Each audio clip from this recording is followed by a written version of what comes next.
the less number of implants, the less number of peri-implantitis in the future, and that's a fact. To which extent three-dimensional position is responsible for everything we're seeing now? We all agree that implant malposition is a major factor. Actually, those malposition implants, especially those ones that are outside of the bony housing, are going to be 8 times more likely having peri-implantitis in the future. So these are some of the local factors that have to be controlled during the surgical and prosthetic phase in order to make peri-implantitis preventable and to make contemporary implant dentistry great again. Whether you're treating patients with soft tissue inflammation or advanced peri-implantitis and feel unsure how to tackle it, this conversation is for you. I had the privilege of discussing these topics with, in my opinion, one of the most knowledgeable experts in peri-implant disease and implant dentistry in general, Dr. Alberto Monje. Don't miss this conversation. I'm Dr. Christian Jahi, and this is Straumann Pro Talk Clinical. Dr. Alberto Monje, what a privilege and an honor to have you with us in Straumann Pro Talk Clinical. Thanks for coming. It's my pleasure. I would like to start with the foundation. First things first, we start with the why. We see a lot of techniques, a lot of equipment, a lot of surfaces, yet peri-implantitis seems to be still relevant, and not only relevant, present, but growing. Why? Well, disease can be addressed by means of epidemiology or statistics, right? The more implants are being placed, the higher is going to be the likelihood to keep on that prevalence of about 20 to 30% at the patient level. So as contemporary implant dentistry keeps growing, peri-implantitis will keep being a tsunami, especially in emerging countries. But you know, Christian, on the top of that, there is something highly interesting to be highlighted in what regards to peri-implantitis. The epidemiological reports feature that peri-implantitis follows an implant or a site-specific phenomena, which means is that basically the prevalence at the patient level tends to be always significantly higher when compared to the prevalence at implant level. When we translate this message to the clinical basis, it means that there are some individuals that are deceased because they have one or multiple implants with peri-implantitis, but that doesn't mean that all the implants have peri-implantitis. Right. So there might be some local factors that, of course, if they are not addressed during the treatment planning phase, they will endlessly occur. So what's the bottom line of this? In a way, this is a man-made disease where there are some predisposing factors or triggering factors that are actually promoted during the surgical phase, prosthetic phase, or even in identifying whether a given patient is a good candidate to carry dental implants. Got it. So if I understood right, we have many factors. There's individual response. There's professionally triggered response, as we discussed, but it doesn't mean that a person with several implants, you have an individual that is more prominent to peri-implantitis. It could be one implant only. So did I get that right? So the host indeed plays a big role, and we know that because the host has to develop the inflammatory response. But there are a few implants that are conditioned or are more prone to have peri-implantitis, and that can be explained by means of site-specific, prosthetic-related, implant-related, surgical-related factors that are promoting disease on a given implant, and on the other side of the coin are promoting health in all implants. Got it. And so we set the foundation. We say peri-implantitis seems to be a buzzword, right? Oh, peri-implantitis. If it's bleeding, it's peri-implantitis. So we set the foundation. What is the current definition? What a clinician should watch out for to really define what peri-implantitis really means? I adopt the definition proposed at the World Workshop in peri-implant diseases and conditions that define peri-implantitis being a dysbiosis-mediated inflammatory condition that occurs in clinical signs of inflammation with progressive bone loss. Nevertheless, and very regrettably to us, we seldom can monitor a few of our patients in order to check whether the bone loss that occurs at the time of diagnosis was actually right from the beginning right after final prosthesis delivery, or it has been occurring because of a pathological phenomenon. So in order to be practical, I do suggest to adopt 3 millimeters of bone loss and beyond, all together with clinical signs of inflammation. So increased pocket depth, profuse bleeding, not one single spot of bleeding, profuse bleeding. You know, the level of profuseness is really what defines the presence of inflammatory phenomena. I like that very much. And when we set the foundation, you just defined what peri-implantitis is, right? By definition. But how is the Alberto Monje protocol with the patient so you can check, okay, now we're going south with that treatment? Is that a probing marks that you should watch out? You said 3 millimeter pocket. Mm-hmm. That's one element, but is it one side? How do you establish that diagnosis? And what is Alberto Monje decision-making process and actions? First you diagnose, and then how you go from there. Mm-hmm. So with regards to bone loss, whenever I certainly warranty that this is a diagnostic, that this is a peri-implantitis case marked by 3 millimeters of bone loss, more than 6 millimeters of pockets, and then of course these clinical signs of inflammation where suppuration might be present in a range from 10 to 40%, especially in the more advanced cases, then I like to take a cone-beam computed tomography. I like to know the number and the morphology of the residual walls, and very important also is to point out the role that has implant position on the decision making on whether to save it and treat peri-implantitis or whether to extract it and start over. If you cannot modify these local confounders, again, the disease will endlessly recur. We cannot do anything. It's not a matter of the skills from the clinician.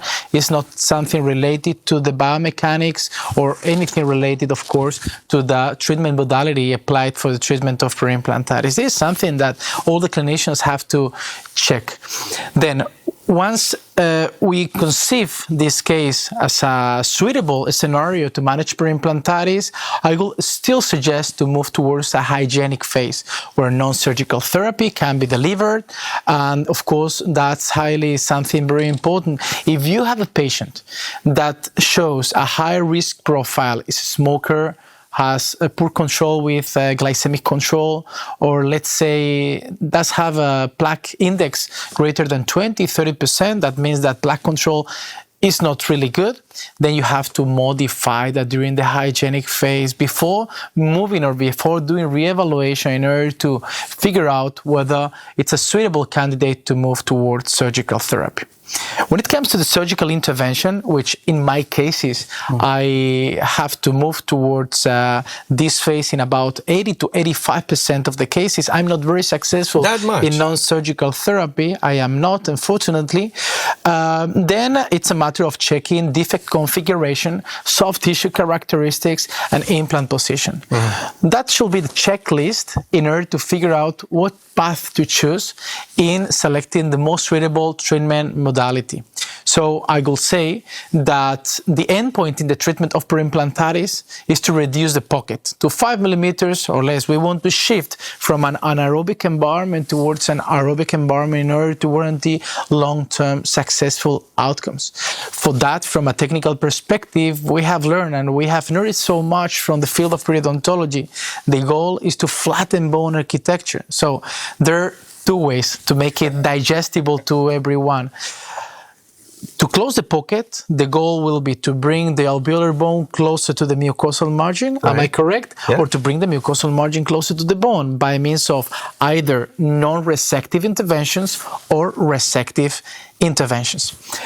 Those indications to move towards either reconstructive therapy or open flap debridement are those intrabony defects. So those defects that exhibit some level of containment, where the blood can be stabilized, it can turn over into coagulum, and the coagulum can recruit osteoprogenitor cells to, at the end of the day, have a newly formed bone and not a bone filler. So not all the cases are adequate indications to move towards surgical therapy, especially in what regards to reconstructive measures. We have to encourage the clinicians not to fool themselves believing that in the treatment of peri-implantitis, the goal is to have vertical bone gain. that's going to be attributable to defect configuration. You want to stop the disease. Yeah. And then if you have such a scenario, there are other features that may condition the outcome. Our group recently showed that defect angle, it's pivotal, to be well understood before anticipating or expecting reconstructive outcomes. As such, those defects that are narrower than 40 degrees, the expectations can bypass significantly the average reported in the literature, which is about 2.5 millimeters. So that's an important point to keep in mind. And then if it's a non-contained defect, we can name it as a one-wall defect, few two-wall defects, or intrabony defects shallower than 3 millimeters, or those ones, of course, that exhibit a horizontal pattern of bone loss, or the His type defects, that there is no level of containment whatsoever, should be more suitable to undergo resective interventions. In resective interventions, I do believe in my treatment philosophy that implantoplasty plays a pivotal role. And this is something very easy to understand. Now we do know, and that's one of the take-home messages that was recently provided by the American Academy of Periodontology Joint Academy of Osseointegration Consensus Meeting, is that the distance from the restorative margin to the alveolar bone during baseline is really what may dictate in the long run the higher prevalence of peri-implantitis. That will favor either the concept of tissue-level implant or bone-level implant with a long transmucosal abutment, longer than 2 millimeters. So in a way, we are shifting from an old-fashioned implant, a bone-level implant, let's say, with an external connection or a connection that cannot warranty the lack of micro-leakage, into a tissue-level implant or a bone-level implant with a longer transmucosal abutment. And then, of course, when dealing with intrabony components, one major key, and I do believe that that's actually where relies more of the cases nowadays that exhibit failure in the treatment of peri-implantitis, is surface decontamination. And many emerging technologies have been released to the market recently. I do have a high experience over the last 5 years with GalvaSurge. And we have noticed in a multi-center randomized clinical trial that indeed it's a very promising tool, outperforming the use of other traditional methods such as hydrogen peroxide or other locally delivered antibiotics. So this is something that, of course, the industry and the clinicians and the researcher, we must all align in order to figure out which are the most suitable methods to decontaminate the implant surface.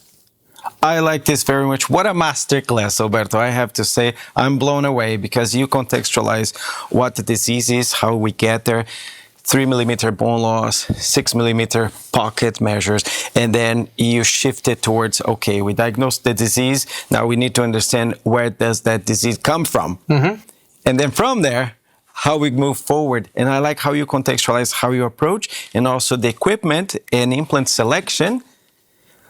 What it's missing for me was, where do you draw a line? How much do you save it? Where do you take that out? Okay, that's a good question. I will say that there are 4 major factors actually that drive my decision making on whether to extract.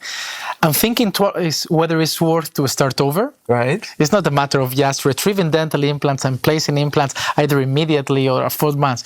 We really have to think whether the patient really deserves to have these new implants replaced, because a given patient has already demonstrated being susceptible to have periodicis, peri-implantitis.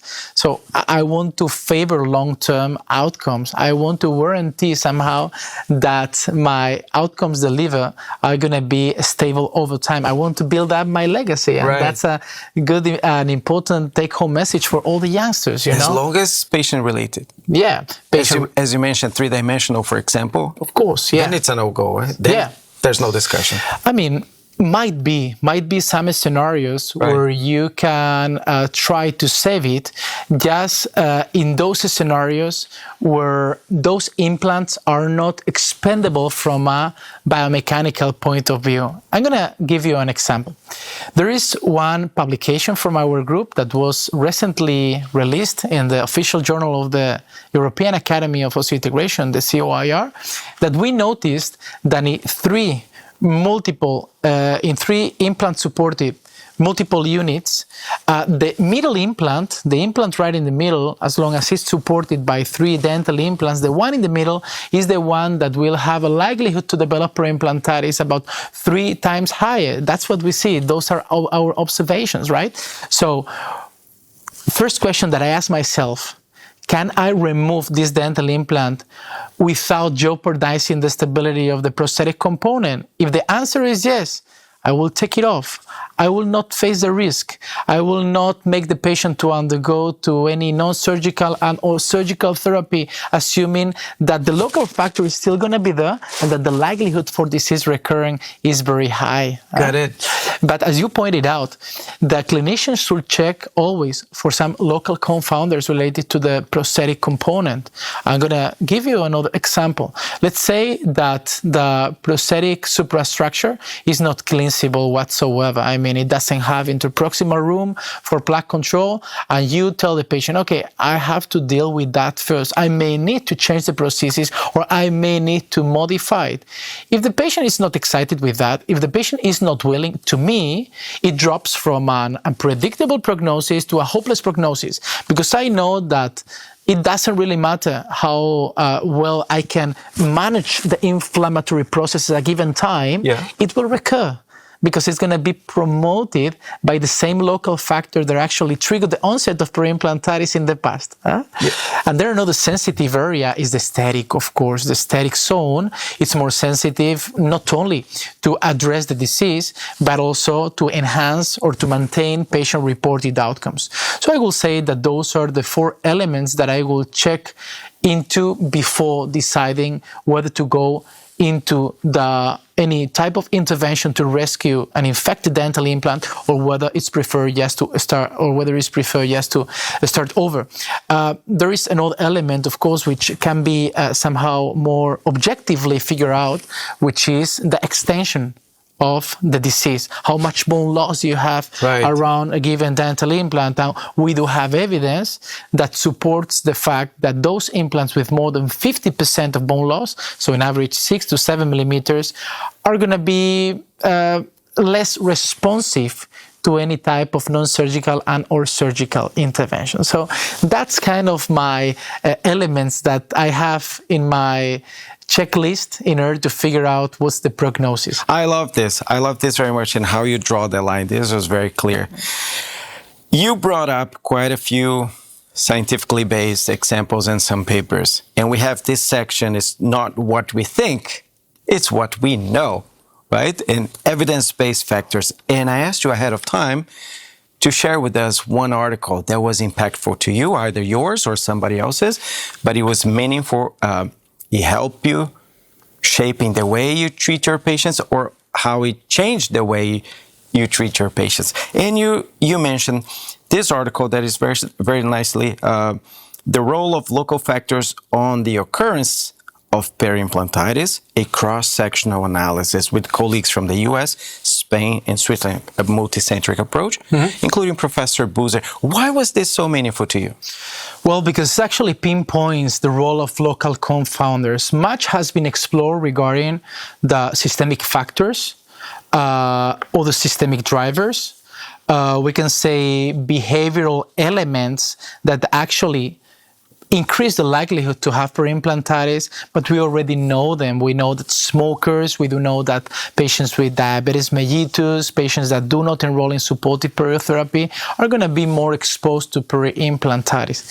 But you know, the fact is that peri-implantitis, we commonly see that also in healthy individuals, and following a site-specific prevalence. So that's something highly interesting, and in fact, some local factors have not been very well explored in the literature. So since I have to face, because of the practice that I handle, peri-implantitis very frequently, I developed few observations. The first one was that most of the implants that develop peri-implantitis are those ones that actually have not been positioned in the ideal three-dimensional position. And that was, Christian, an interesting observation that I had during my residency. And this was the reason, actually, why in the year 2015, I do believe that it was published in 2016, we published this paper in the iJoy, where I collected all the images that reported at the time being on the prevalence, treatment of peri-implantitis, diagnosis, and I collectively sent this to 3 examiners with more than 20 years of clinical and academic experience, well, researchers from 3 different continents, and they all agreed that, in fact, those implants that were being reported in the literature as peri-implantitis implants, there were some local factors, amongst them implant malpositioning. So this comes from far back. I wanted to certainly test, this hypothesis in a more objective and with a higher level of rigorosity. And so this is the reason why we collected peri-implantitis patients, meaning patients that were diagnosed with peri-implantitis, and therefore they are, from an epidemiological point of view, they are diseased patients. And in these diseased patients, we wanted to figure out which were the local factors that either predispose or protected from peri-implantitis. So it's a very fair comparison. It goes back to how we started, with the why. Yeah, right. How to detect the disease, and it was three-dimensionally related. To which extent three-dimensional position is responsible for everything we're seeing now? That's a very interesting question. And, Christian, the thing is that we all agree that implant malposition is a major factor. Up to now, it was seldomly being reported, and also we could not really make like an amount, on how responsible it's for the peri-implantitis cases for what we see nowadays. We cannot attribute a specific responsibility. We know it's present, guilty as charged, but we cannot put a piece of the pie. That's the point. Until we published this paper that suggested that actually those malpositioned implants, especially those ones that are outside of the bony housing, are going to be 8 times more likely having peri-implantitis in the future. So these are some of the local factors that have to be controlled during the surgical and prosthetic phase in order to make peri-implantitis preventable and to make contemporary implant dentistry great again. Berto, let me ask you something. The role of digital technologies, because today we have the privilege to live in this digital world, that we can have 3-dimensional planning options, that we have more assertive plannings, also more asserted and more precise implant placement. Do you think what we have seen in terms of evidences and consequences over this last 20 years of mostly not so digital technologies, do you think this will have an impact in peri-implantitis in the future as well? Positively, you're going to see a shift in that? Yeah, there are 2 clear niches. One niche that is indeed into all these technologies, into enhancing the accuracy in the surgical and the prosthetic phase, but regrettably to us that represents less than 10% of the community that plays dental implants. You have to remember that implant dentistry is highly profitable, especially in few countries. What does it mean? That there is 90% of the undertrained or under-educated individuals that they will not invest on those technologies in order to enhance the reliability of their treatments. So in a way, we're all narrowing down, the scientific community is narrowing down into preventive aspects that will allow us to report in our cohorts of patients a significantly reduction of peri-implantitis. But we have to keep in mind that many patients that we diagnose on the daily basis are coming from the other niche, from complications, from man-made complications that made the implant higher susceptible to have peri-implantitis. And when they become contaminated, of course, we have to talk about an inflammatory phenomenon. And don't take me wrong, I'm not trying to be provocative. Peri-implantitis is an infectious disease, and there is an inflammatory response that actually leads to progressive breakdown. But that can be controlled during the surgical phase and the restorative phase. We we do have all the clinical trends in order to prevent peri-implantitis, even though they have not been reported in the literature. Very recently, the Spanish Society of Periodontology created a study using the Delphi method. So the Delphi methodology somehow helps you to give you some hints to foresee what might be the response over the next few years, right? Even though there has not been scientific reports in order to support those statements. But we all agreed that in what regards to preventive aspects related to peri-implantitis, 70% of the items that were selected and were highly controversial, believe me, we all agreed that these were actually the tendencies to prevent peri-implantitis. So we all know by using high technology, highly regarded devices, adequate implant systems that have been tested, by using cleanseable prostheses, by using longer transmucosal abutments. We figured that because we know that the transition zone is highly important not only for aesthetic but also to minimize the micro leakage that can compromise this inflammatory response, that those are some tendencies in order to prevent peri-implantitis in the future. So those individuals that want to do the things in the right way, they will experience a significant reduction of peri-implantitis. The other ones may not, but it's not because there is no education out there. It's because they don't want to embrace that education. I see. So bottom line, clinicians should be more careful. Digital technologies will help, but in our perspective, it will take a little bit longer because we have many budget-sensitive countries, for example. They will take longer to adopt certain technologies. Clinical choices, education is the key. That's the bottom line indeed. Yeah. The prevention of peri-implantitis is something feasible. We all know that it's a tsunami. But most of them, when critically assessing a peri-implantitis case, it's going to be very likely that there are some local factors that if you critically assess, you will figure out where actually was the genesis of peri-implantitis and to what factor was attributable. Berto, this is going as an incredible masterclass. I see a wealth of knowledge right in front of me here. You got to that point, right? You know what you know now, and you know we have the technologies that we have now in our hands. But it hasn't always been that way, correct? So you had your learning curve to that point. And I have this section called Experience Taught Me. If you could go back in time with the knowledge base that you have, is there a particular situation you would have approached differently that you're not so proud how you did it in the past, that you say, I wish I could go back there and take that patient in a different route? Okay. So in terms of managing peri-implantitis, what I'm trying to inspire to my trainees is that the learning curve is really long.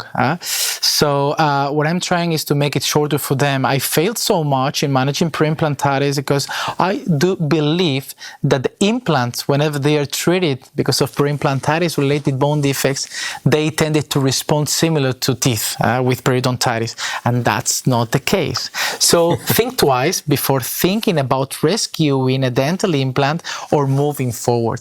And well, besides of that, a take-home message from a preventive perspective, especially for the youngsters. We are very enthusiastic about facing digital technologies, about placing multiple dental implants, doing fancy treatment strategies. It's worth to think about minimally invasive approaches. The less number of implants, the less number of peri-implantitis in the future, and that's a fact. And we have to think about patient-reported outcomes. I do believe that now with all this tremendous growing field of regeneration in the alveolar bone, and we are becoming more predictable because of the enhancements from material sciences and also from the different approaches, we do believe that all the cases are good to become regenerated. And it might be, but that might not be the preference for the patients. So my encouragement is that the youngsters actually are embraced by these minimally invasive interventions and think more about the patient as the core of the treatment more than on the clinical outcomes, which might be meaningless for the patients. To get to a point where it's always minimally invasive and as minimal as possible, a maintenance program should be in place. You cannot neglect that fact. That's pivotal. Pivotal. And this is an issue that we have in the Mediterranean countries, that most of our patients are actually either erratic or non-compliers. It's not the same thing in the Central European countries or in the Scandinavian countries. There are more compliers. So again, we have to think twice whether a patient really shall carry dental implants, whether it's a good candidate. And this is why, to me, still the hygienic phase in the treatment of periodontitis and in the treatment of peri-implantitis, it's so key to certainly double check whether a patient is going to comply, whether the patient is really motivated to face the treatment. Because to me, it's worthless just to place dental implants that I know that in the future they will have complications. I like this very much because people, well, except from accident, but people don't lose their teeth by the grace of or destiny, right? There are reasons why they lost their teeth, very likely same reasons why they will lose their implants, right? We need to take care of them. Yeah, right. Evidence from our group suggested that supportive periotherapy in implant carriers actually make a tremendous difference. As such, those erratic individuals, those ones that come once a year or spontaneously, because they wanted to check up another tooth or whatever, they are 5 times more exposed to develop peri-implantitis when compared to regular compliers. And this is something that has to be conveyed up front and in a very transparent manner to all the patients, to know that if they don't come to regular checkups, it's a matter of time to have complications. I don't want patients to be really disappointed with me in the future as long as they really understand that they have to be consequent in facing a treatment that is life-lasting. This is not a matter of just meeting one day, placing dental implants and say bye. I love this. Alberto, sadly, this conversation is coming to an end. I wish we had a whole day. I could just pick your brain because this is an incredible masterclass. I learned tons, and it was a pleasure having this talk with you. To our audience that would like to contact and learn on your programs, educational offerings, how they can reach out? They can reach using social media, email address, of course, and I can provide them all the information that they request. So let's do this. You share with me all the links to Alberto Monje's education offerings will be listed in the description of the video, as well as the article you brought up today. Of course. Right? Yeah. Alberto, it was a pleasure to have you with us. It was my honor. Thank you very much for inviting me to this fantastic and very inspirational Pro Talk. Super. Thank you. And to all of you, if you found this content relevant, you have to drop a comment, tell us that you liked it or not, and give it a like. And tell all your friends, sharing is caring. Until the next episode, ciao.